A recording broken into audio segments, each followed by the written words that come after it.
The following tale is a mixture of family history, lore, historical fact, and legend.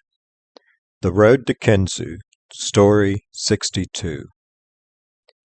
Bubba, the faithful and under-your-feet wiener dog, entered the kitchen one morning looking like a gold miner from the 1849 California gold rush. He jumped up on his kitchen chair and barked, "There's gold in these darned hills." I laughed and asked him what adventure he was up to now. He told me that he had read a story about a bank robbery in 1893 in Emporium, Pennsylvania, in the north-central part of the state. The robber had buried the gold near Kinzua Bridge in McKean County, 30 miles to the west. To this day, the gold has never been found. Bubba barked that he intended to strike it rich and find the gold. I told Bubba I would like to join him, since that region has a special place in my heart. He said he would love the company, but not to forget the gold was his when we found it.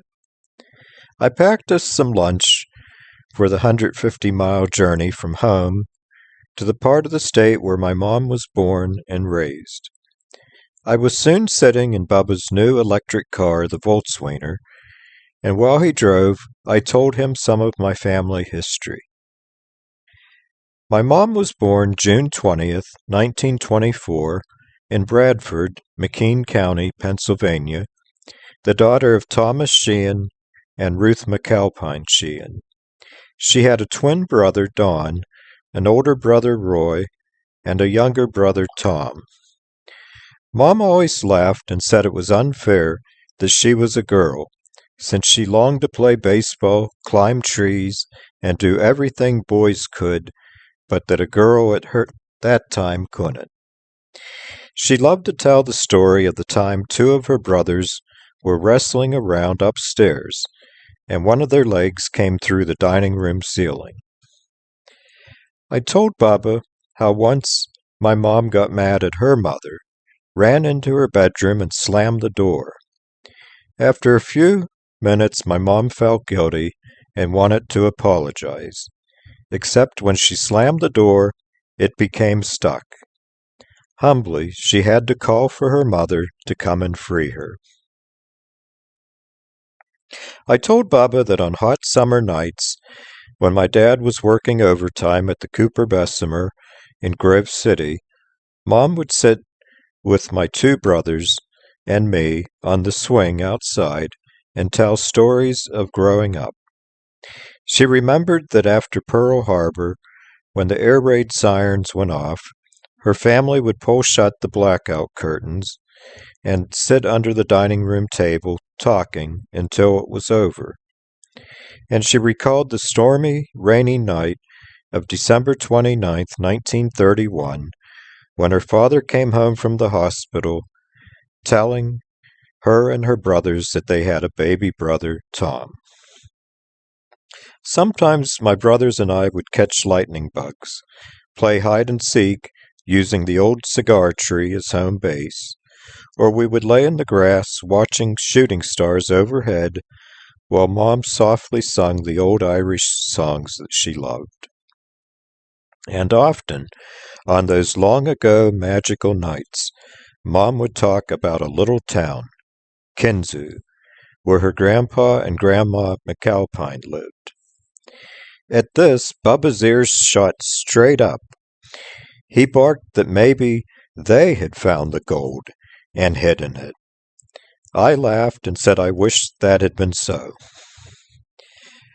My mom's maternal grandparents were John McAlpine and Myra Jackson McAlpine. Grandpa McAlpine was born July 10, 1872, in Bangor, Maine. His wife Myra was born June 17, 1880, in Frewsburg, Chautauqua County, New York, 6 miles south of Jamestown. Speaking of Jamestown, in 1911, a redhead named Lucille Ball was born there. John and Myra were married in 1897, and lived in Lafayette Township, McKean County, near Bradford. The 1900 and 1920 census lists his occupation as a teamster in the oil fields. When people think of big oil, they think of the Middle East, Texas, and Oklahoma. But the birth of the modern oil industry happened in Titusville, Pennsylvania, north of Pittsburgh and just west of Bradford.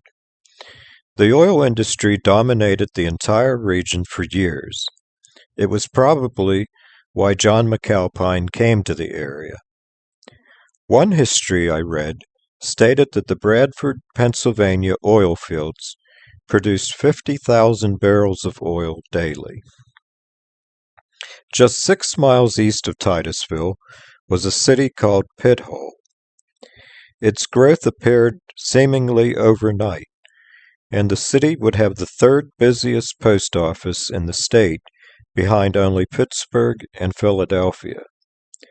But its collapse was just as rapid, and today not a single building remains, although the outlines of old streets and a few foundations remain from the ghost town.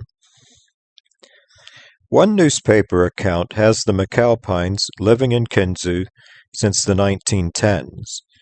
In 1932, the Warren, Pennsylvania Times-Observer described 3 couples trading houses, including John and Myra, taking over the Methodist Episcopal parsonage in Kinzua. Each year, my mom would spend her summers in Kinzua.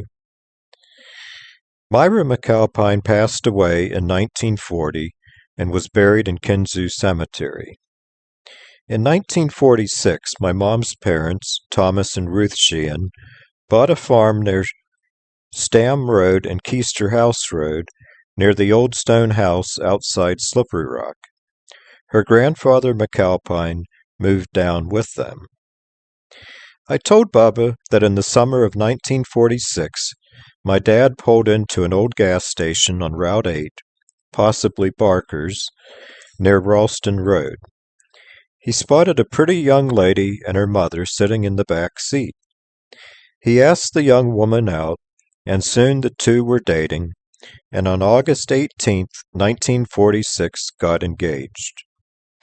Each evening, the Sheehans noticed that Grandpa McAlpine would walk down the country road leading to Keister, a small village along Slippery Rock Creek. When he returned, he always had my dad with him.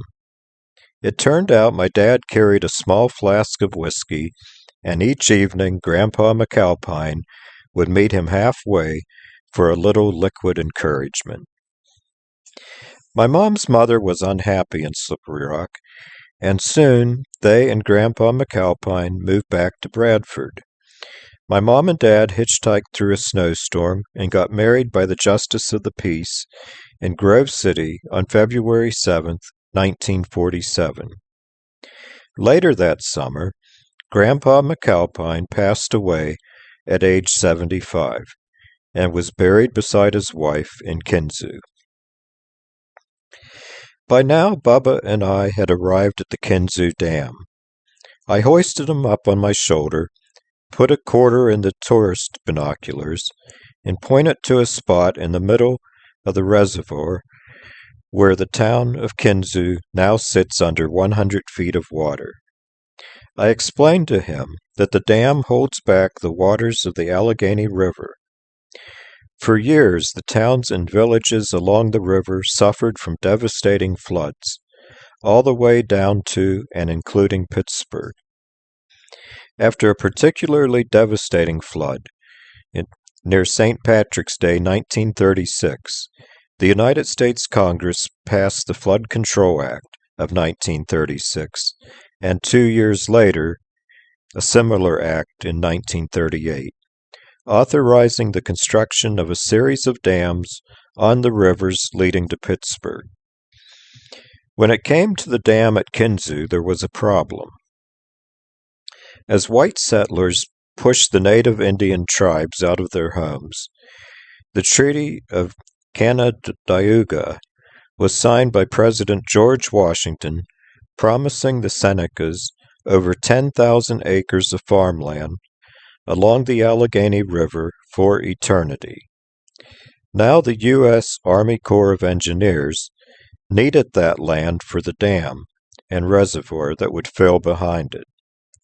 Legal battles ensued, and even the famous singer Johnny Cash sang a song about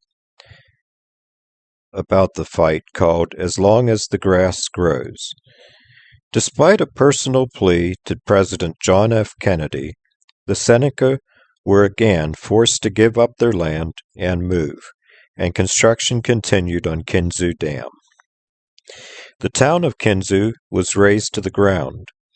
A few houses were saved by moving them, but most were torn down or burned. At least 4 cemeteries in Kinzua needed the graves dug up and moved. This included the graves of the McAlpines, whose graves were moved from Kinzua to Bradford.